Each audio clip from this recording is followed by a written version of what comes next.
بسم الله الرحمن الرحيم. الحمد لله الذي أنزل على عبده الكتاب ولم يجعل له عوجا قيما لينذر بأسا شديدا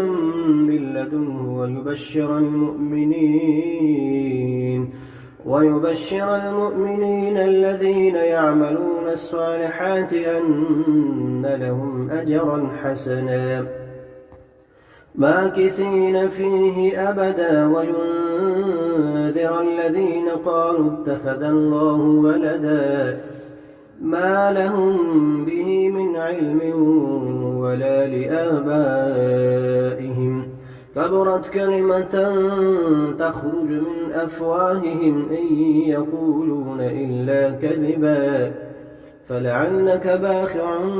نفسك على آثارهم إن لم يؤمنوا بهذا الحديث أسفا إنا جعلنا ما على الأرض زينة لها لنبلوهم أيهم أحسن عملا وإنا لجاعلون ما عليها صعيدا جرزا أم حسبت أن أصحاب الكهف والرقيم كانوا من آياتنا عجبا إذ أوى الفتية إلى الكهف فقالوا ربنا آتنا من لدنك رحمة وهيئ لنا من أمرنا رشدا فضربنا على آذانهم في الكهف سنين عددا ثم بعثناهم لنعلم أي الحزبين أحصى لما لبثوا أمدا نحن نقص عليك نبأهم بالحق إنهم فتية آمنوا بربهم وزدناهم هدى وربطنا على قلوبهم إذ قاموا فقالوا ربنا رب السماوات والأرض لن ندعو من دونه إلها لقد قلنا إذا شططا هؤلاء قومنا اتخذوا من دونه آلهة لولا يأتون عليهم بسلطان بين فمن أظلم ممن افترى على الله كذبا وإذ اعتزلتموهم وما يعبدون إلا الله فأووا إلى الكهف ينشر لكم ربكم من رحمته ويهيئ لكم من أمركم مرفقا وترى الشمس إذا طلعت تزاور عن كهفهم ذات اليمين وإذا غربت تقرضهم ذات الشمال وهم في فجوة منه ذلك من آيات الله من يهد الله فهو المهتد ومن يضلل فلن تجد له وليا مرشدا وتحسبهم أيقاظا وهم رقود ونقلبهم ذات اليمين وذات الشمال وكلبهم باسط ذراعيه بالوصيد لو اطلعت عليهم لوليت منهم فرارا ولملئت منهم رعبا وكذلك بعثناهم ليتساءلوا بينهم قال قائل منهم كم لبثتم قالوا لبثنا يوما أو بعض يوم قالوا ربكم أعلم بما لبثتم فابعثوا أحدكم بورقكم هذه إلى المدينة فلينظر أيها أزكى طعاما فليأتكم برزق منه وليتلطف ولا يشعرن بكم أحدا إنهم إن يظهروا عليكم يرجموكم أو يعيدوكم في ملتهم ولن تفلحوا إذا أبدا وكذلك أعثرنا عليهم ليعلموا أن وعد الله حق وأن الساعة لا ريب فيها إذ يتنازعون بينهم أمرهم فقالوا بنوا عليهم بنيانا ربهم أعلم بهم قال الذين غلبوا على أمرهم لنتخذن عليهم مسجدا سيقولون ثلاثة رابعهم كلبهم ويقولون خمسة سادسهم كلبهم رجما بالغيب ويقولون سبعة وثامنهم كلبهم قل ربي أعلم بعدتهم ما يعلمهم إلا قليل فلا تمار فيهم إلا مراء ظاهرا ولا تستفت فيهم منهم أحدا ولا تقولن لشيء إني فاعل ذلك غدا إلا أن يشاء الله واذكر ربك إذا نسيت وقل عسى أن يهديني ربي لأقرب من هذا رشدا ولبثوا في كهفهم 300 سنين وازدادوا 9 قل الله أعلم بما لبثوا له غيب السماوات والأرض أبصر به وأسمع ما لهم من دونه من ولي ولا يشرك في حكمه أحدا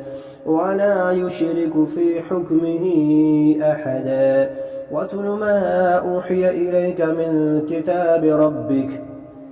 لا مبدل لكلماته ولن تجد من دونه ملتحدا واصبر نفسك مع الذين يدعون ربهم بالغداة والعشي يريدون وجهه ولا تعد عيناك عنهم تريد زينة الحياة الدنيا ولا تطع من أغفلنا قلبه عن ذكرنا واتبع هواه وكان أمره فرطا وقل الحق من ربكم فمن شاء فليؤمن ومن شاء فليكفر إنا أعتدنا للظالمين نارا أحاط بهم سرادقها وإن يستغيثوا يغاثوا بماء كالمهل يشوي الوجوه بئس الشراب وساءت مرتفقا إن الذين آمنوا وعملوا الصالحات إنا لا نضيع أجر من أحسن عملا أولئك لهم جنات عدن تجري من تحتهم الأنهار يحلون فيها من أسابر من ذهب ويلبسون ثيابا خضرا من سندس واستبرق متكئين فيها على الأرائك نعم الثواب وحسنت مرتفقا واضرب لهم مثلا رجلين جعلنا لأحدهما جنتين من أعناب وحففناهما بنخل وجعلنا بينهما زرعا كلتا الجنتين آتت أكلها ولم تظلم منه شيئا وفجرنا خلالهما نهرا وكان له ثمر فقال لصاحبه وهو يحاوره أنا أكثر منك مالا وأعز نفرا ودخل جنته وهو ظالم لنفسه قال ما أظن أن تبيد هذه أبدا وما أظن الساعة قائمة ولئن رددت إلى ربي لأجدن خيرا منها منقلبا قال له صاحبه وهو يحاوره أكفرت بالذي خلقك من تراب ثم من نطفة ثم سواك رجلا لكن هو الله ربي ولا أشرك بربي أحدا ولولا إذ دخلت جنتك قلت ما شاء الله لا قوة إلا بالله إن ترني أنا أقل منك مالا وولدا فعسى ربي أن يؤتيني خيرا من جنتك ويرسل عليها حسبانا من السماء فتصبح صعيدا زلقا أو يصبح ماؤها غورا فلن تستطيع له طلبا وأحيط بثمره فأصبح يقلب كفيه على ما أنفق فيها وهي خابية على عروشها ويقول يا ليتني لم أشرك بربي أحدا ولم تكن له فئة ينصرونه من دون الله وما كان منتصرا هنالك الولاية لله الحق هو خير ثوابا وخير عقبا واضرب لهم مثل الحياة الدنيا كماء إن أنزلناه من السماء فاختلط به نبات الأرض فأصبح هشيما تذروه الرياح وكان الله على كل شيء مقتدرا المال والبنون زينة الحياة الدنيا والباقيات الصالحات خير عند ربك ثوابا وخير أملا ويوم نسير الجبال وترى الأرض بارزة وحشرناهم فلم نغادر منهم أحدا وعرضوا على ربك صفا لقد جئتمونا كما خلقناكم أول مرة بل زعمتم أن لن نجعل لكم موعدا ووضع الكتاب فترى المجرمين مشفقين مما فيه ويقولون يا ويلتنا ما لهذا الكتاب لا يغادر صغيرة ولا كبيرة إلا أحصاها ووجدوا ما عملوا حاضرا ولا يظلم ربك أحدا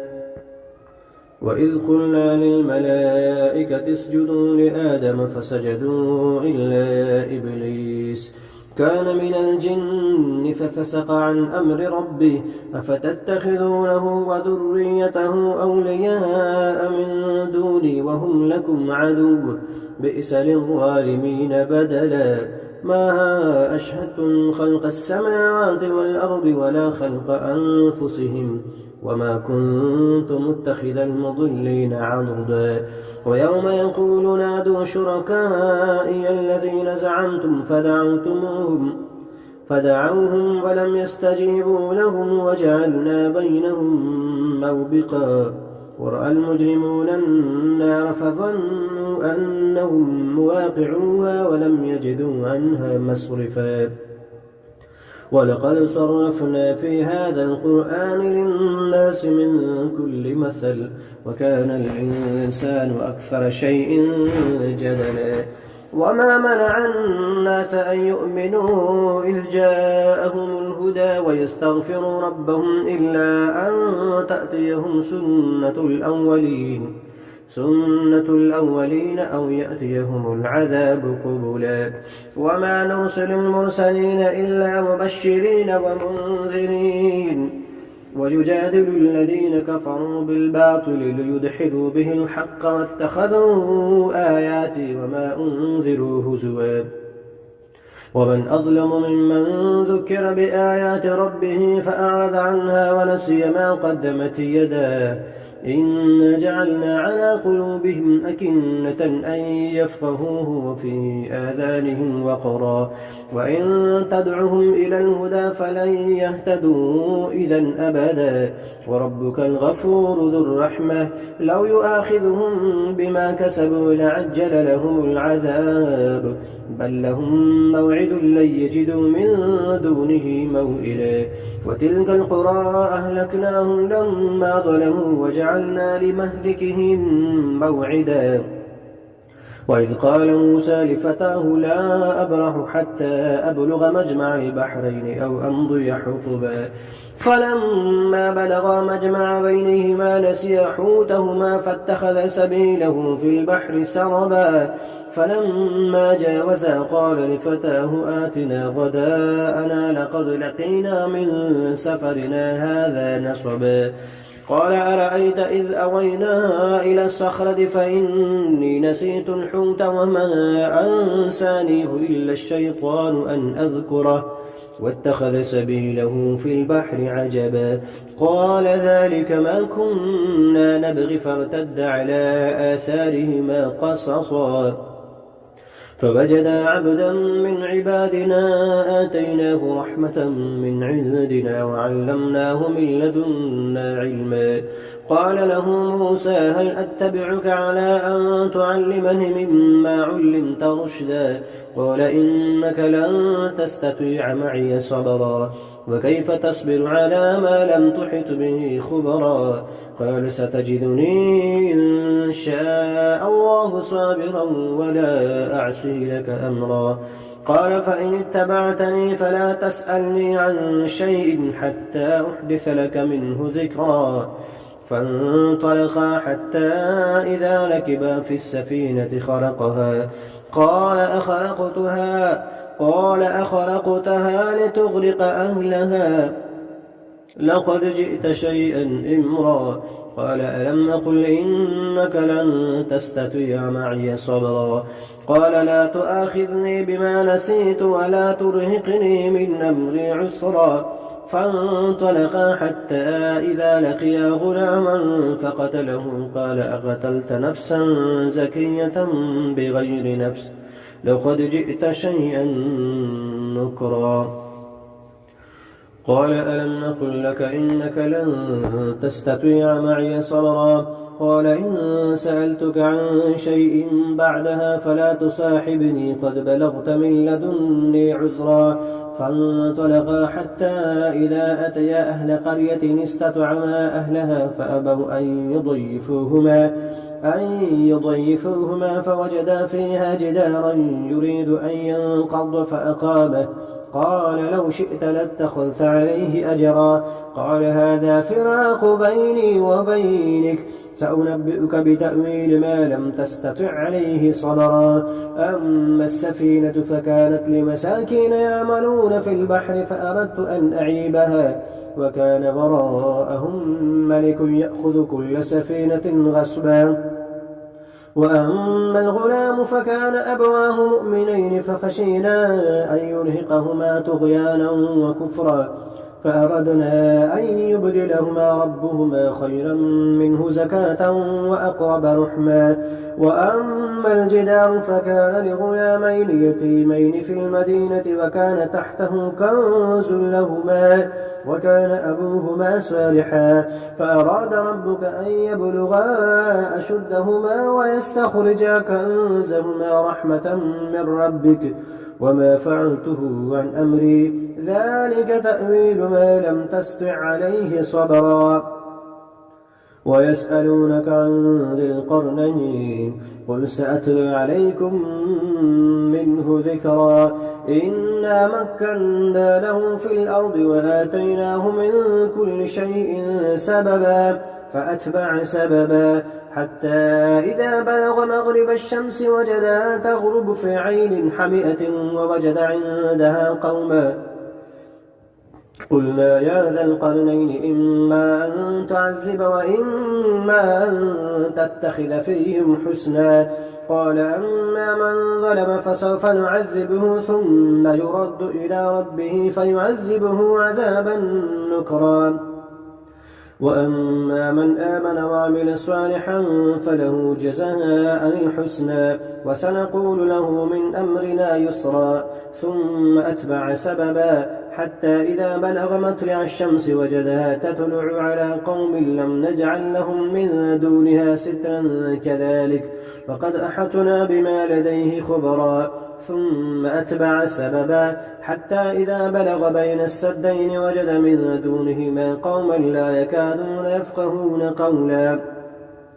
قالوا يا ذا القرنين إن يأجوج ومأجوج مفسدون في الأرض فهل نجعل لك خرجا على أن تجعل بيننا وبينهم سدا قال ما مكنني فيه ربي خير فأعينوني بقوة أجعل بينكم وبينهم ردما آتوني زبر الحديد حتى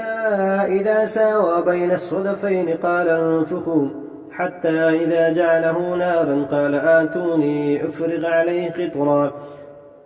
فما استطاعوا أن يظهروه وما استطاعوا له نقبا قال هذا رحمة من ربي فإذا جاء وعد ربي جعله دكاء وكان وعد ربي حقا وتركنا بعضهم يومئذ يموج في بعض ونفخ في السور فجمعناهم جمعا وعرضنا جهنم يومئذ للكافرين عرضا الذين كانت أعينهم في غطاء عن ذكري وكانوا لا يستطيعون سمعا أفحسب الذين كفروا أن يتخذوا عبادي من دوني أولياء إنا أعتدنا للكافرين نزلا قل هل ننبئكم بالأخسرين أعمالا الذين ضل سعيهم في الحياة الدنيا وهم يحسبون أنهم يحسنون صنعا أولئك الذين كفروا بآيات ربهم ولقائه فحبطت أعمالهم فلا نقيم لهم يوم القيامة وزنا إن الذين آمنوا ذلك جزاؤهم جهنم بما كفروا واتخذوا آياتي ورسلي هزوا إن الذين آمنوا وعملوا الصالحات كانت لهم جنات الفردوس نزلا خالدين فيها لا يبغون عنها حولا قل لو كان البحر مدادا لكلمات ربي لنفد البحر قبل أن تنفد كلمات ربي ولو جئنا بمثله مددا قل إنما أنا بشر مثلكم يوحى إلي أنما إلهكم إله واحد فمن كان يرجو لقاء ربه فليعمل عملا صالحا ولا يشرك بعبادة ربه أحدا.